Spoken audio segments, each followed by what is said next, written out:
நான் ஆரம்பத்தில் சொன்னேன்ல, இந்த எபிசோட ஸ்கிப் பண்ணாம கடைசி வரைக்கும் பாருங்க. கடைசியில தான் மெயின் மேட்டரே வச்சிருக்கேன். அந்த மேட்டர் தான் நான் இப்போ சொல்ல போறது. ரொம்ப ரொம்ப முக்கியம். அதாவது இருக்கிற பிரச்சனையெல்லாம் பத்தாதுன்னு ஒரு 3 மாசத்துக்கு முன்னாடி சிடிஎஸ்சிஓ வெட்டின கணத்துல இருந்து ஒரு புதுசா ஒரு பெரிய பூதம் கிளம்பியிருக்கு. சிடிஎஸ்சிஓனா central drug standard control organisation. அதாவது that is the highest authority in India for drug standards. ஒரு மருந்து நல்ல குவாலிட்டியில இருக்குன்னு சர்டிபிகேஷன் கொடுக்க வேண்டிய ஒரு ஹையஸ்ட் அத்தாரிட்டி வந்து இந்த சிடிஎஸ்சிஓ தான். அவங்க ரீசெண்டா நடத்தின ஒரு ரேண்டம் டெஸ்ட்ல 53 மெடிசின் பிராண்ட்ஸ் மாட்டிருக்கு. இந்த 53 மெடிசின் பிராண்ட்ஸும் என்ன மாதிரி மாட்டிருக்கு அப்படின்னா, The Central Drug Standard Control Organization, or CDSCO, has released its latest monthly drug alert list, flagging 53 drugs are not of standard quality, or NSQ. NSQ, not of standard quality. அதாவது இங்கிலீஷ்ல ரொம்ப சிம்பிளா சொல்லிட்டான், not of standard qualityன்னு.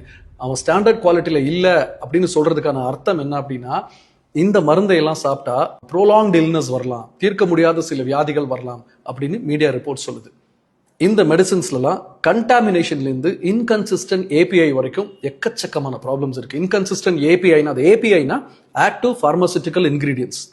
ஒரு மருந்தை தயாரிக்கிறதுக்கு தேவைப்படுற முக்கியமான இன்கிரீடியன்ஸ்.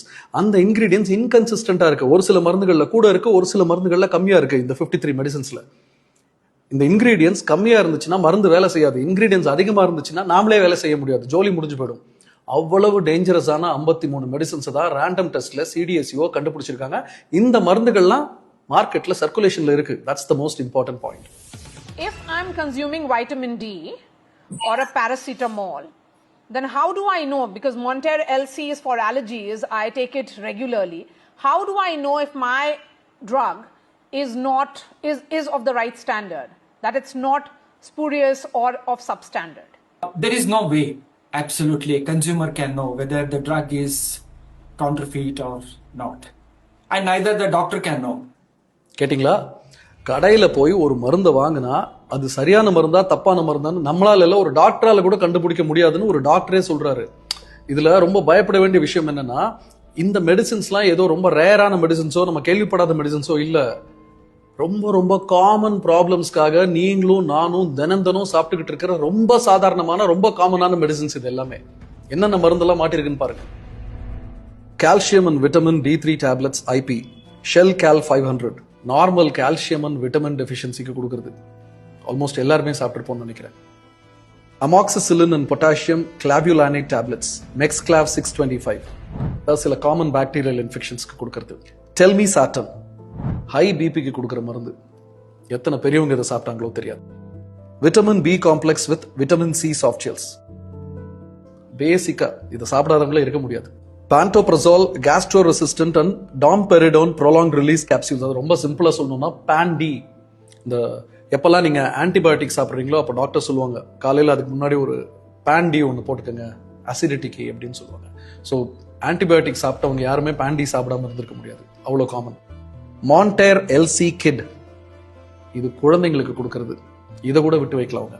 லாக்ஸ்நாம் சொல்யூஷன், கான்ஸ்டிபேஷனுக்கு கொடுக்கறது. பஃப்லாம் forte suspension, ibuprofen and paracetamol oral suspension. அதாவது பிறந்த பேபிஸ்க்கும் சின்ன குழந்தைங்களுக்கும் கொடுக்கறது. எங்கெல்லாம் விளையாடிருக்கானுங்க பாத்தீங்களா? இந்த மாதிரி ஒரு 53 மெடிசின்ஸ் மனுஷன் சாப்பிட்றதுக்கு லாய்க்கு இல்லைன்னு நம்ம ட்ரக் கண்ட்ரோல் அத்தாரிட்டிஸ் கண்டுபிடிச்சு ரிப்போர்ட் வெளியிட்டு இருக்காங்க. அதுக்குள்ள இதை எத்தனை பேர் நம்ம ஆல்ரெடி வாங்கி சாப்பிட்டுருப்போம்? எத்தனை பேர் நம்ம வீட்டில் இருக்கிற குழந்தைங்களுக்கு பெரியவங்களுக்கு இந்த மருந்து எல்லாம் கொடுத்துருப்போம்? தெரியாது. யார்கிட்ட போய் கேட்கறது? இதை பிரிஸ்கிரைப் பண்ண டாக்டர்ஸ் கிட்ட போய் கேட்டீங்கன்னா, நாங்க சரியான மருந்து தான் எழுதினோம், மார்க்கெட்ல ஃபேக் மெடிசின்ஸ் கிடைச்சா நாங்க என்ன பண்றது, எங்களுக்கு தெரியாது.